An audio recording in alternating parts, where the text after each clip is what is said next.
This is the Pennyworth podcast on TV Podcast Industries. We're back talking about Pennyworth, Season 2, Episode 8, The Hangman's Noose. I ask you to ratify my status as pro tem High Chancellor of the Kingdom. We've suffered a terrible loss. And I've only been in this job a short while. But hopefully I've shown that I'm fit for purpose. I've won the support of our allies in the army. I've rallied the rank and file. I've brought a devastating new weapon onto the battlefield. Our enemies will soon be forced to surrender. Very soon. I stand proudly on that record and humbly ask for your votes. Thank you. Each council member will speak in ascending order of rank. I say yes. Yes. Yes. Yes. Yes. Yes. Yes. Yes. Yes. Yes. Yes. I say yes. The motion is carried. God save England! God save England!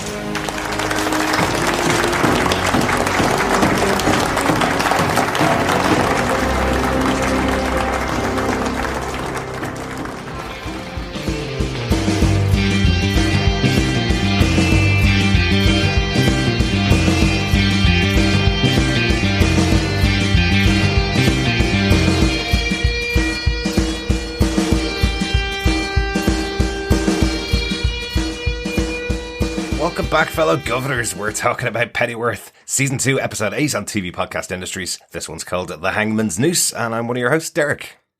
Hello there, fellow governors and Gothamites. I am one of your other hosts, John. Yes, The Hangman's Noose. No one actually got hung, though, here. Weirdly, you know, this, I might have just noticed it for the first time. There's loads of nooses in the opening credits of the episode. And I was wondering whether it was on all the other credits of all the other episodes. The first time I've seen it is when London flips over, you see all the nooses swinging. I wonder if it was just in my head, the name of the episode, that I noticed it for the first time here. I'm sure it's been there since the start of the show. I think so. I think so. But certainly, yes, a lot of people are on the chopping block here. And I guess the reference is to the ultimatum that is received by the English League here. Yep. That the Hangman's Noose is sort of, dare I say it, hanging over them. It is the breath before the deep plunge, as Gandalf would say. Right, Or it is, you know, the feeling of the axe on the back of your neck before it is chopped off. Absolutely, yeah. And Hangman's Noose being definitely a form of execution that the English League have used before on some of the members of the Raven Union last season, right? So at the end of the season when Harwood got sent off to prison, some of the other compatriots weren't as lucky as he was at the time. We are going to go into full spoilers of this episode, obviously, as we go in as normal, as we go into the detail of Pennyworth. We are a little bit late with this episode, a little later than we usually are with our Pennyworth episodes, because, well, actually, we just started podcasting a bunch of other stuff. We're also podcasting on Falcon and the Winter Soldier over on Disney Plus, which comes out each week on Fridays. And we've also added Invincible, the first 3 episodes of Invincible, the new cartoon or the new animated series from Robert Kirkman over on Amazon Prime. We were able to cover the first 3 episodes of that last week. So we have so much stuff going on that unfortunately Pennyworth got a little bit delayed, only because it's the episode that comes out later than the others. I'm also blaming the hour going forward as well. Yes. To summertime. Yes, we did. Daylight saving time. Yes, Yeah. It was a shock to the system, only to get an hour less in bed. I know, not fun at all. But thank you so much for following us along with us for this season of Pennyworth. Only a few more episodes left. We were kind of speculating last week as to whether this was the last episode, 208.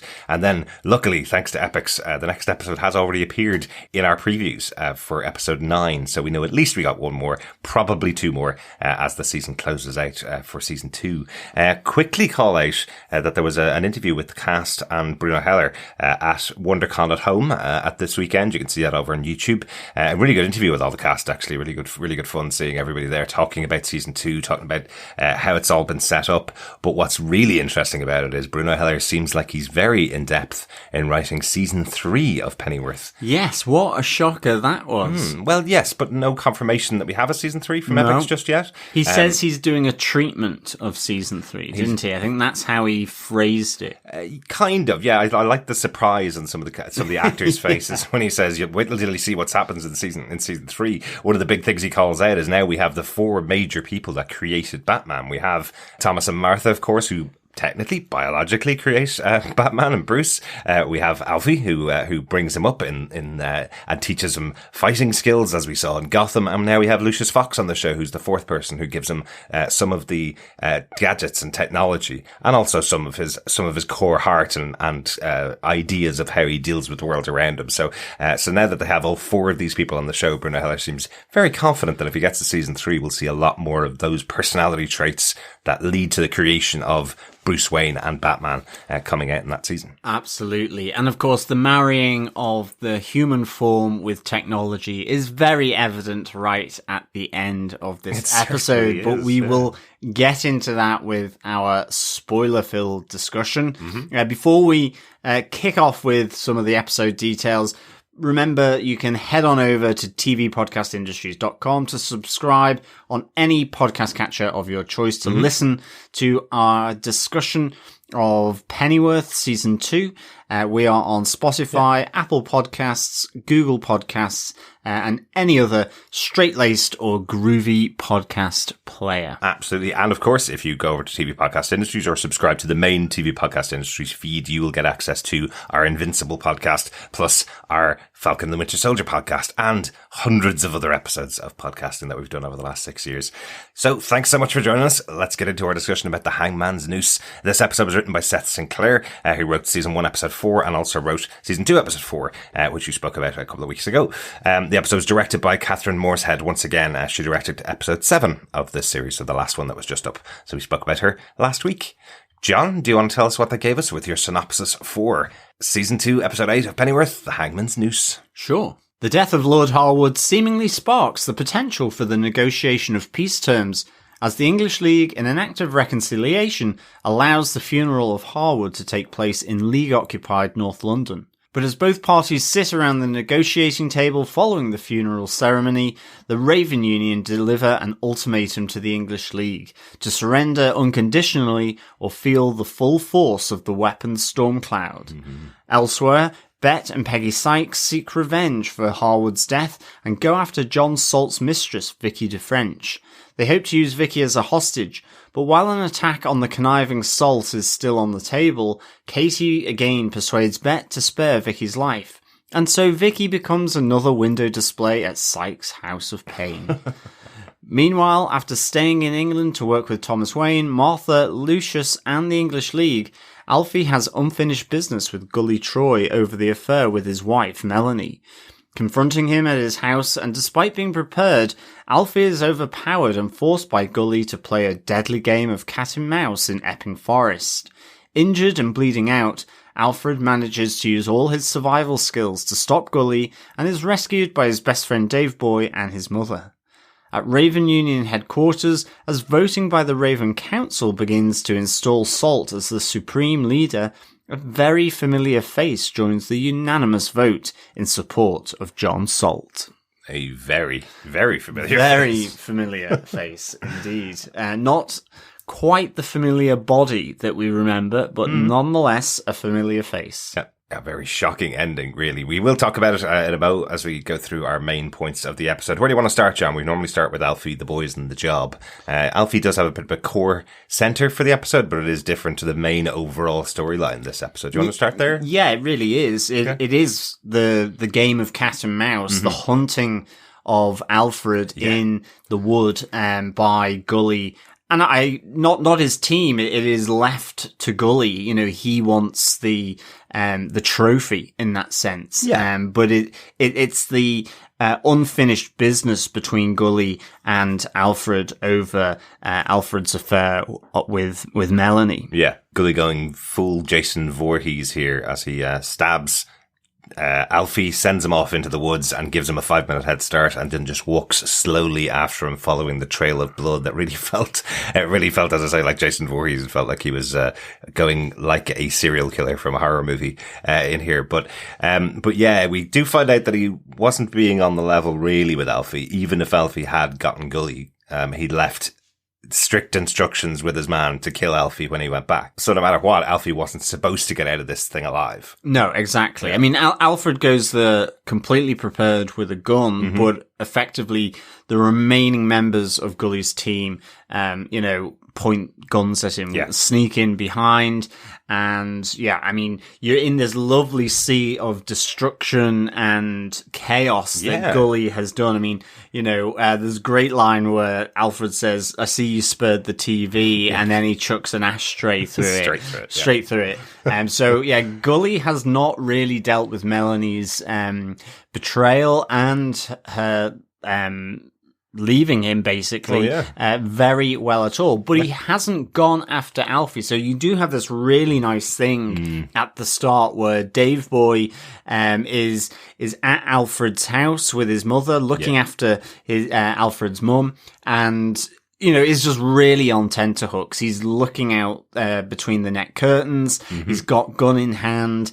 He's keeping everyone on edge to the point where he has to sort of calm himself down with a good bottle of whiskey, of which he goes through most of it before Alfred comes back. Any excuse for Dave Boy, though, to be honest. But it really is the sense that they feel Gully is coming for them. And in the end, it's that Gully knew that Alfred would come to him. He knew that that sense of honor that Alfred has, the sense of, finishing the unfinished business effectively, that he would make his way eventually to Gully's house.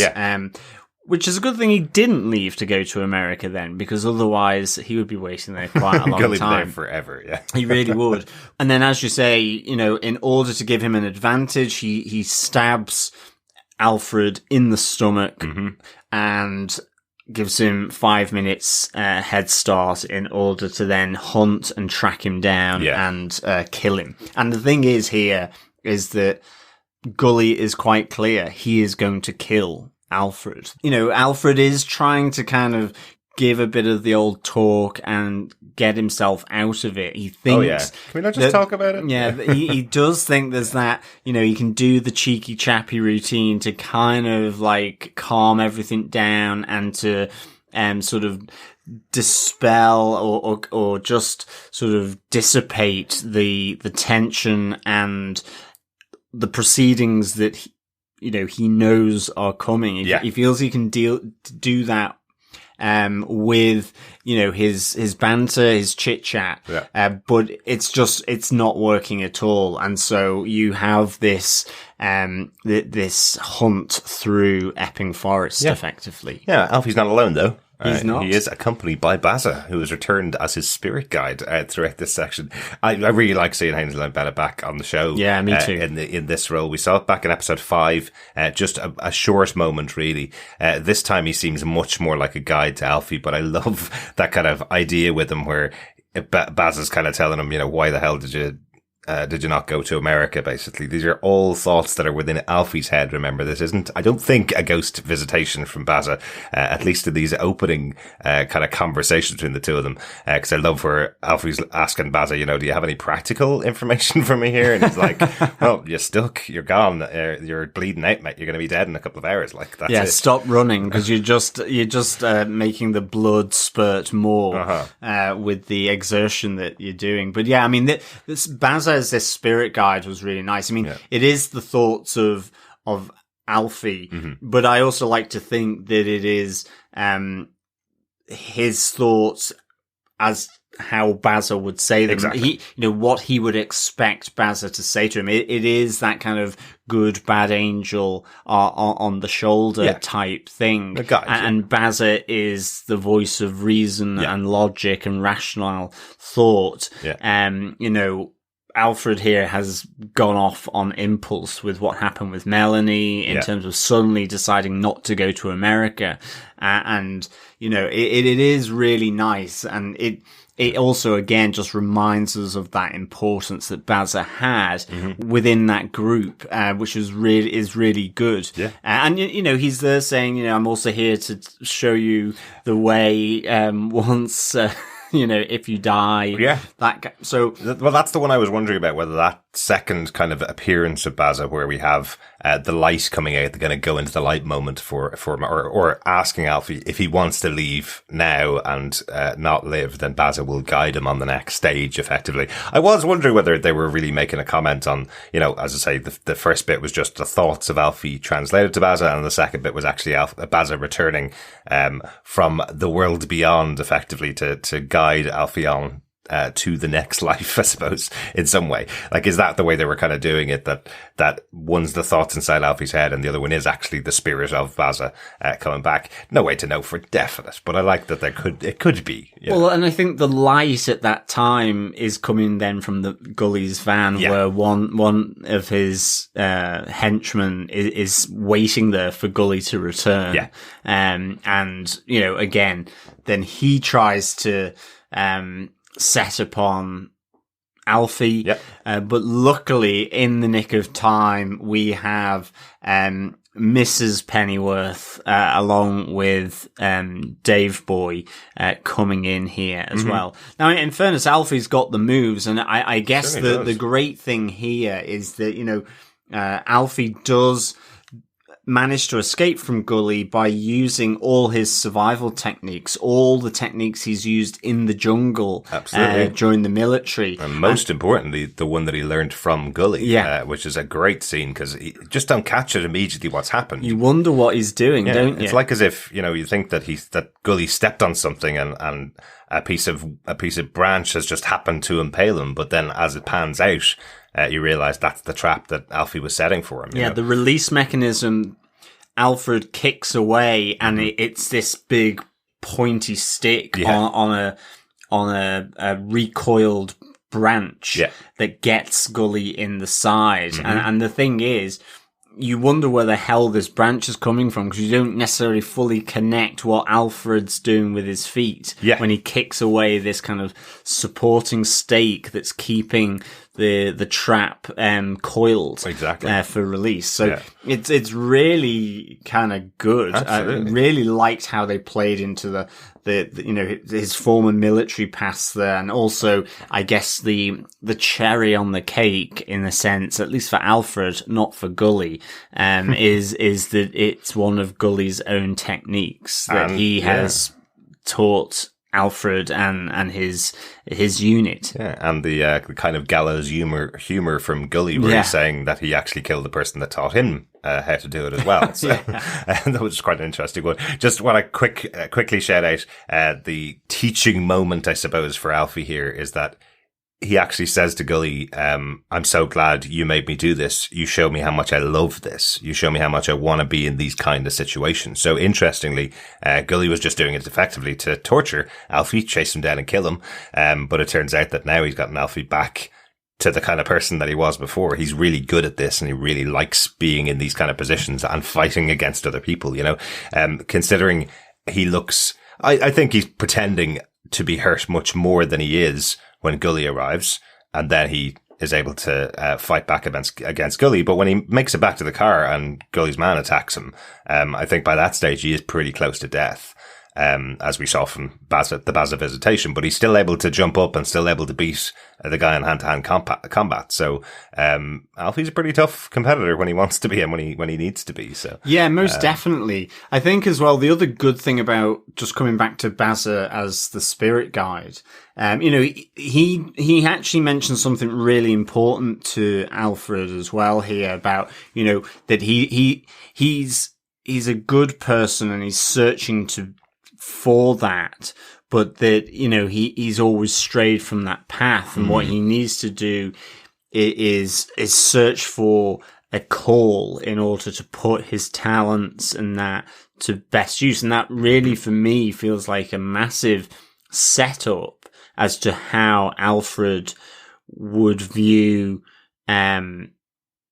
his employment with Thomas and Martha Wayne, and with Bruce Wayne, you know, as Batman, and even growing up as an orphan. That is the sense of duty and purpose, the call to do something good.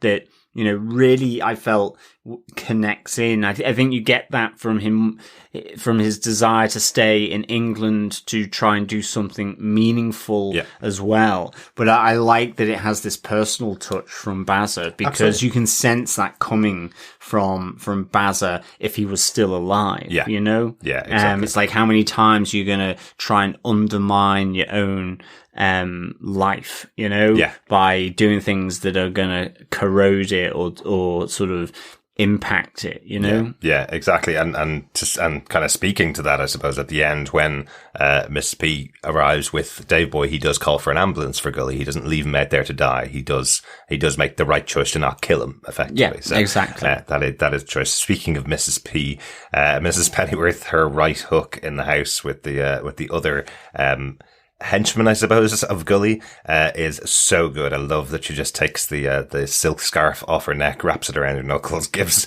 a couple of punches to the woman that's supposed to be guarding Gully's house, and gets the information out of her as to where Alfie's gone. I thought that was great just to see Mrs. Pennyworth in action. Definitely. And she's the one that persuades Dave Boy and to go, and for her to go with her. So, like, she, you know, again, it's that motherly element to her. Mama Bear. Yeah, exactly. Which was really, really good. Yep. Yeah, once again, not off the road he licked it, as we say about Alfie. Let's get on to the English League and talk about what's going on with their connections. We normally put in Thomas and Martha into the English League, since Martha's a member and Thomas has lots of connections there. So this is where we'll probably talk about our big reveal to Thomas of the pregnancy of Martha, because it all seems to be going quite well. You know, they're fumbling at the door, and they're going inside for a night of passion once again. It seems to all be back on track, doesn't it, really? Yeah, they kind of mended their differences last week, I suppose. We in the scene we didn't see on screen, the scene where Martha convinced Thomas to stay in England and join up with the English League. So you can tell they've mended their relationship, you know.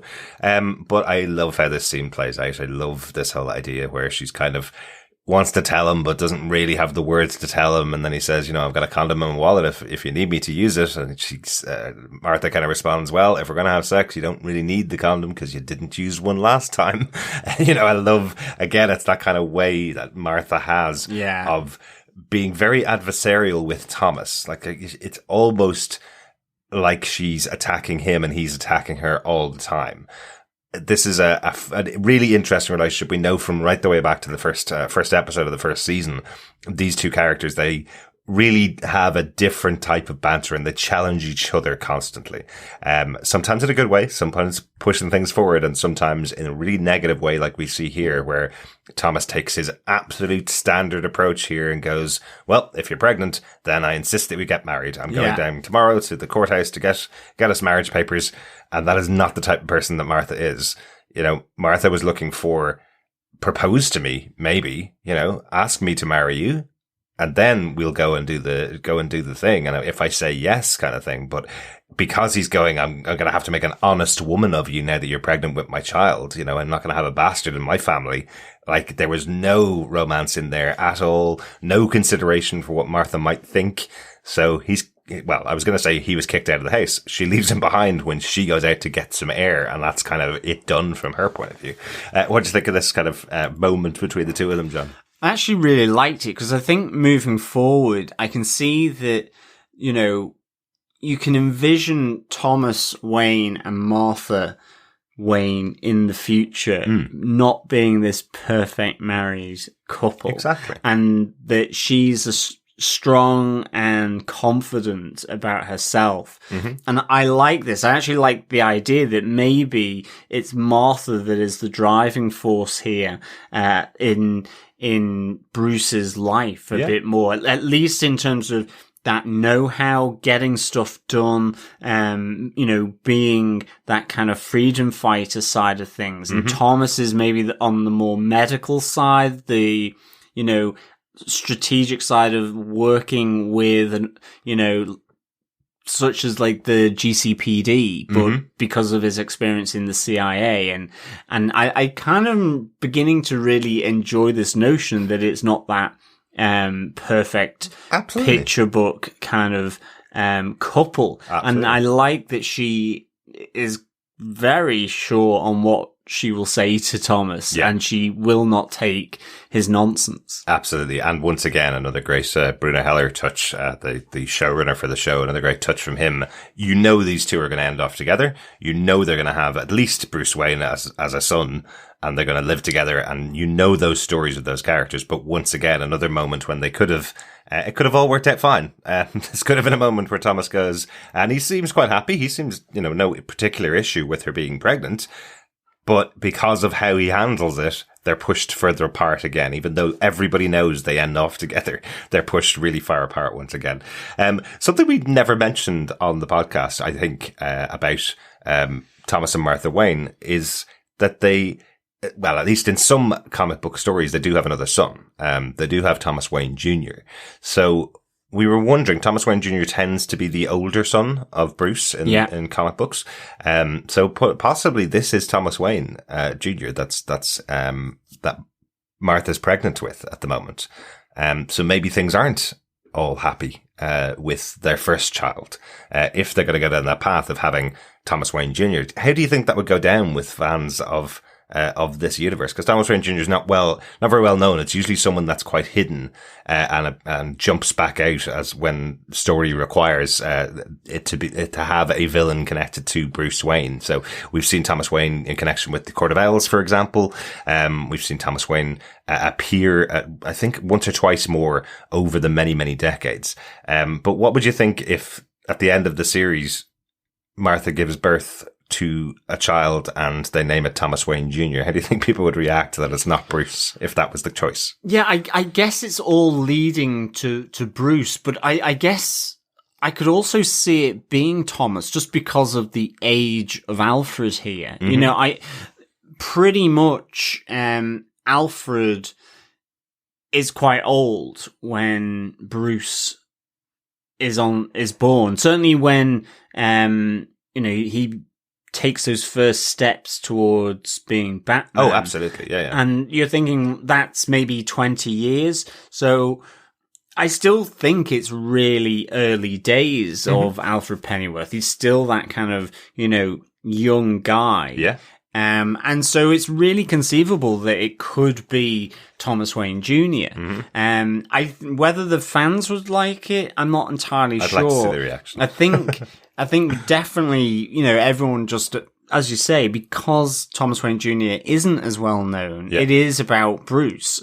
And I think it would be tough not to do that. But there is that potential pathway in the story for it to be Bruce's older brother. Well, like if you want to line it up with everything, they don't always line these things up. And as I say, in a lot of media, there's no mention at all of Thomas Wayne. So they could just ignore it, or they could say, well, to be absolutely factually correct, we have to have an older brother before Bruce comes along. So let that be Thomas Wayne Jr. They could do it that way. I'd just be intrigued to see what the reaction would be from the audience. And if something happened, like for example, if Martha put Thomas up for adoption, maybe if she didn't feel like they were going to have this relationship, I don't know. There's choices that could make it interesting for being Thomas Wayne Jr. Yeah, absolutely. So, but absolutely. There you go. Just really intrigued. I really liked the scene because we knew this was coming. We knew at some point Thomas would find out that Martha was pregnant with his child. So intriguing how he dealt with it, how badly he dealt with it, and how it's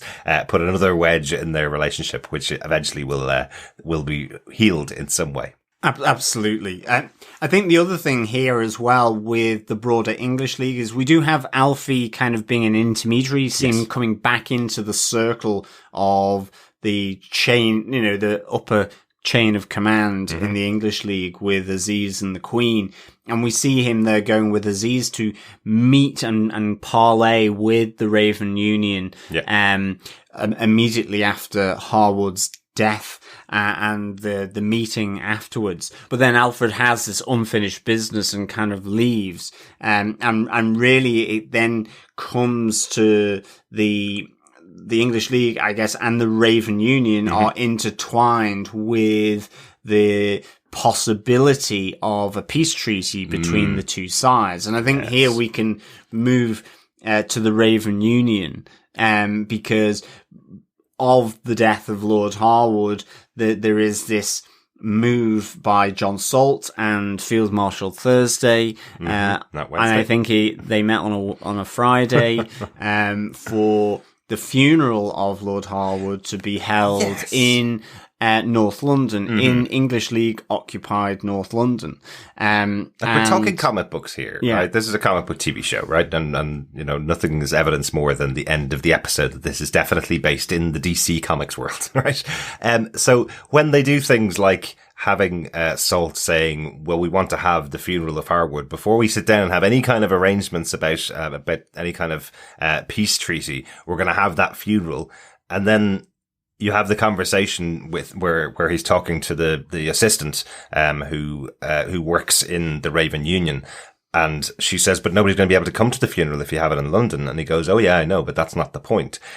Instantly I was going, well, that's the casket of Lord Harwood is going to contain not his body but Stormcloud. Yeah, exactly. And it's going to be released at some point just after they all get out of London. It's going to be released from his casket. Like, that's instantly what I'm thinking of, is all the plans of Joker and all the plans of the villains of Batman. You were thinking the same as well? I was thinking exactly the same thing here, that it was a Trojan horse, basically. Exactly. Into English League occupied London. Yeah. And so it's interesting. That's not to say that within that casket there isn't something ready to go off and effectively weaponize it into the atmosphere. But for sure, I thought something was going to happen there. I thought they were a bit silly, like the English League, not to at least have some kind of check.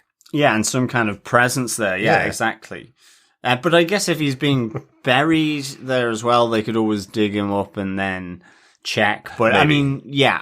Although very smart of them, they didn't want to be at ground zero for it. They wanted to watch it on television in case anything happened, right? So all the members of, as you see around the city, this broadcast that's coming from the funeral with Sir John making his speech to camera is being broadcast to everyone's home. Everybody's watching it. Every member of our major cast, even some of the minor cast that we haven't seen in a couple of weeks. Sandra's there and her father Sid, Onslow are sitting there watching the TV, watching this speech. So a really good kind of moment where you show the power of what's going on with the Raven Union, with Sir John being able to reach so many homes with his speech about the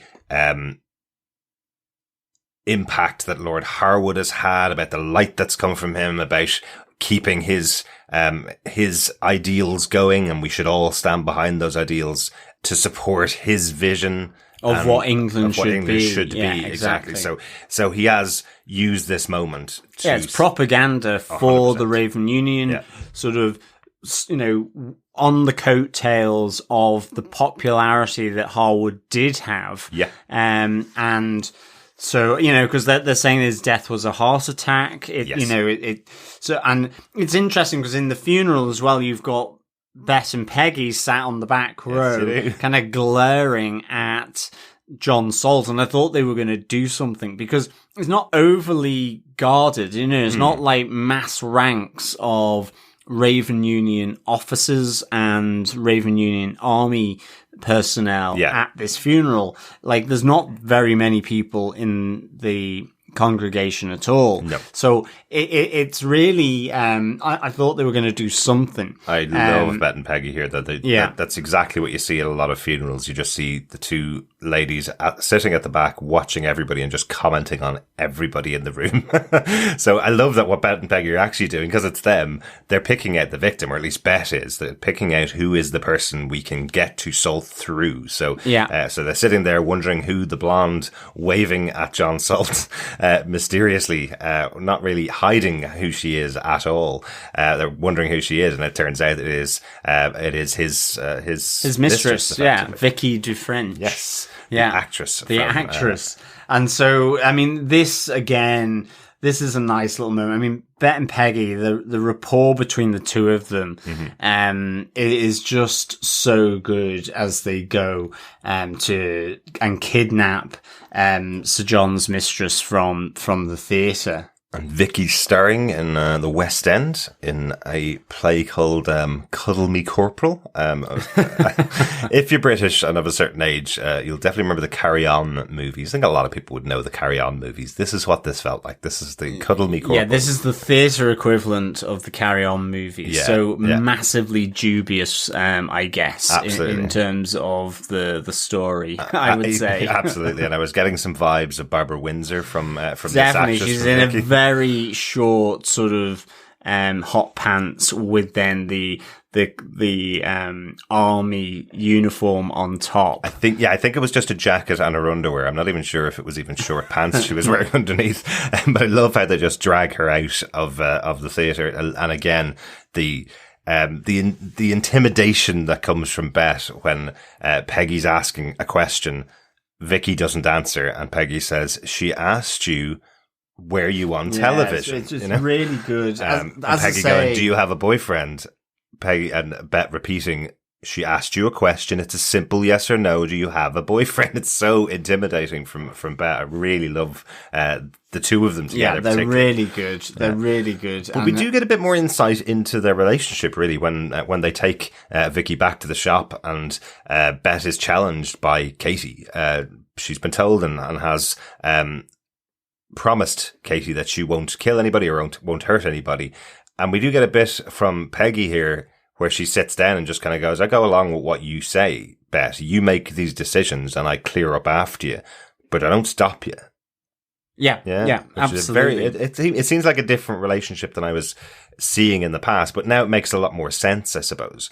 Peggy's not an active participant in everything that Bet's doing, but she knows it's much harder to stand in her way, like Katie's doing, really. Yeah. She knows it's more difficult, and she doesn't stand in her way. She just says, whatever you want to do, you go ahead and do it, and I've got your back, effectively. So, even though it's probably the wrong decision most of the time. But there's a real nice moment as well, because Katie challenges Bet again and says, "I'm not going to allow you to hurt Vicky Dufresne because of what John Salt has done." Yeah. And it's really nice because Peggy is making a cup of tea at the time, and as Bet is considering what Katie has just said and which way she's going to decide, you've got the whistle of the kettle just going. You're thinking, is this the end of Katie and Bet?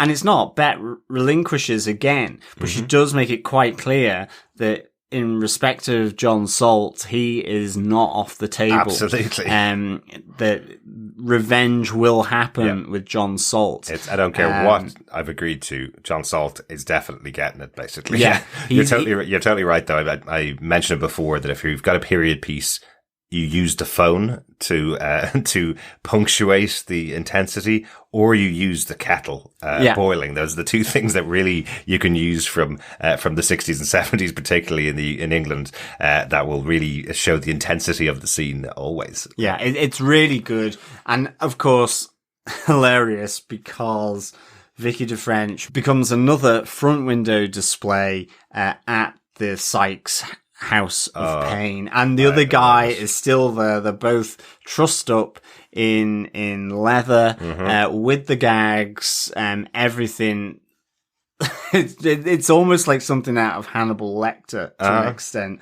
It's so good. It's so funny. I love so just funny. The pan across Yes, the front window. You're going to get this expectation if Bet's allowed to be out of prison for much longer, there'll be 20 or 30 people stuck inside that window. It'll be the missing persons list, and it will be about 25 people crammed into the front window display of Sykes' House of Pain. Absolutely. It's just. I mean, I wonder if Casey is going to make it there. I thought at one point, the whistle was going off, I was thinking, because of the friendship with Harwood, you do get that sense from Peggy and Bet that, this is a matter of honor. Yeah. And so, Katie puts herself in the way of that, I guess, promise to Harwood that they made. Yeah.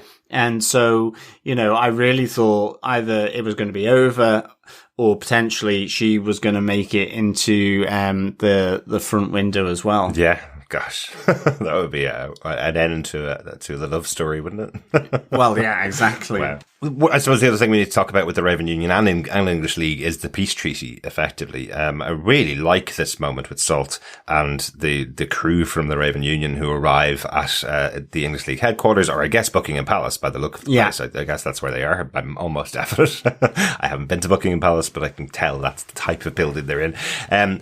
But it's interesting because the English League think they're there for a proper discussion where there's terms and where there's where they negotiate effectively. And the flip of Sir John, effectively, now that they've gotten what they want, which is being able to bury Harwood, being able to get their face out on TV, being able to talk to people they wouldn't have gotten to talk, get their propaganda out there, effectively he's saying, this is unconditional surrender that we want. And Aziz, Prime Minister of the country, and the Queen both have to give themselves up without any question at all to the Raven Union. So, quite a significant flip on what they'd said, but I love that he does call out that's exactly what I said was going to happen. I said I was going to come here and we were going to have this discussion. I never said that we were going to arrange terms or have a peace treaty or anything like that. I said we would come to this arrangement. Yeah, it's not a negotiation. Yeah. It is an ultimatum. Yeah. And it's with the backing of a pretty well-known biological weapon in Stormclouds. Yeah. And so this really does put Aziz and the Queen in a very, very tight spot. And I guess that explains why you see Aziz and the Queen then getting close. I mean, holding hands on the sofa, and a little bit of a nibble. So going in for a kiss. Yeah, exactly. Yeah. So I reckon, there's a lot for them to lose, and so that's kind of suddenly made them a little affectionate towards Well, one I think another. this moment really is them saying, that's it. We're done. There's no other way out of this situation. We have to give ourselves up, is what that feels like. It doesn't feel like they're getting close because they happened to be sitting on the couch together and had one too many exactly. glasses It's of the sherry. tight situation. It's we are done before we go down. Let's have a kiss effectively before we go. And we also see at the end of the episode here, the big final moment that we said we'd talk about. The end of the episode here, we have Sir John taking over the Raven Union. He has made his way up the ranks now officially.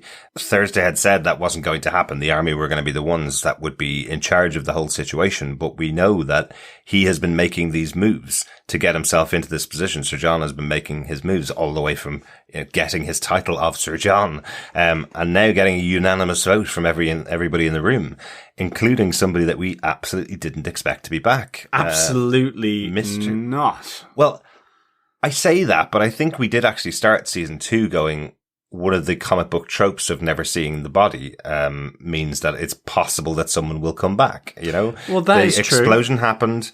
We know that Alfie shot and didn't kill his father in that explosion, and we saw Alfie and the Queen getting out of the building effectively, but that didn't necessarily mean that Mr. Pennyworth was fully dead or didn't make it out. It didn't necessarily mean that. And now we know Mr. Pennyworth has been turned into Davros from Doctor Who, effectively. Looking very like 60s Davros there. And it links back quite nicely the initial meeting between Aziz, Alfie, and Salt and Field Marshal Thursday. Yeah.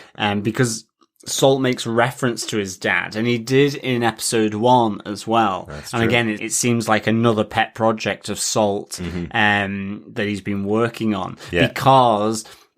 Salt has mentioned that his dad was a true patriot, and so this idea of that kind of living embodiment. But I wondered, it was really interesting, that move where Salt was getting ready to go to the Raven Council chamber. So that seems to be like, that vote was the political side of things. Yeah. You didn't see anyone in the army though, you just That's saw true. the people in their black uniforms. Yeah. And it kind of cuts to sort of buttons being pressed and like ventilator type thing. And I was thinking, is this something to do with Stormcloud? That this is this was the bomb part and the pump part for sort of weaponizing in the air, the Stormcloud. And so when it pulled back, all those components that you were showing were to keep Mr. Pennyworth alive, in his new kind of Davros form. Yes. Then it was like, oh wow, okay, they've actually done this, and like, fair dues. This is really interesting because, we've seen Alfie have those, memories and flashbacks where he's been talking to his dad all through this season. His mum still talks about him as well. So this, will be an interesting revelation for the Pennyworths. Absolutely. Once again, we are in a comic book universe. This is DC Comics in London. That's absolutely what they've always said. This isn't a historical show. Periods are mixed, all that kind of stuff. And when you do get a comic book moment like this that feels like something out of Gotham, which is another show from Bruno Heller, it really does feel like something like that when you have a character returning from the dead and being kept alive by the villain, and also supporting the villain, being the father of your main character, is always a great comic book touch. I was really impressed with it, seeing it. And really what I was thinking when we saw Sir John getting ready and all those kind of moving pieces, the scientific stuff going on in the background, I thought he was torturing somebody else. I thought this was like what he did to George Orwell earlier on in the season in his introduction, effectively. I thought it was just going to cut to the fact that he's still a murderer, but it turns out the opposite, actually. He's trying to keep somebody alive for nefarious purposes, of course. Yeah, for his own gain, I guess, because of the standing of Mr. Pennyworth in the Raven Union. Exactly. And he's a martyr, effectively. Yeah. He was. He was, yeah, exactly. No longer right. What do you do when you have a suicide bomber who actually comes back from the dead? What's that called? I don't hero, know. I guess, if you're on that side. That's true. I think we've covered off the full episode there. Is there anything else I want to talk about, John? No, I've got no notes from my side. The only one I wanted to pull out was just, as we usually do, some translation of things that are happening in the Cockney rhyming slang of London. We've talked about the word Larry quite a few times. It's mentioned here again. Things are getting a bit Larry, But the other one that came out here is Alfie right at the start of the episode saying, if things go a bit lemony, I'll be watching out, kind of thing. So, lemony is kind of a weird one. This sounds a little bit like a Jack Bannon line, or it sounds a little bit like there's no direct translation for it, let's say. But the one that I would say it's closest to is, you've heard this phrase before, don't be such a lemon, like this kind of don't be so smart. It's kind of a really negative term that you'd use.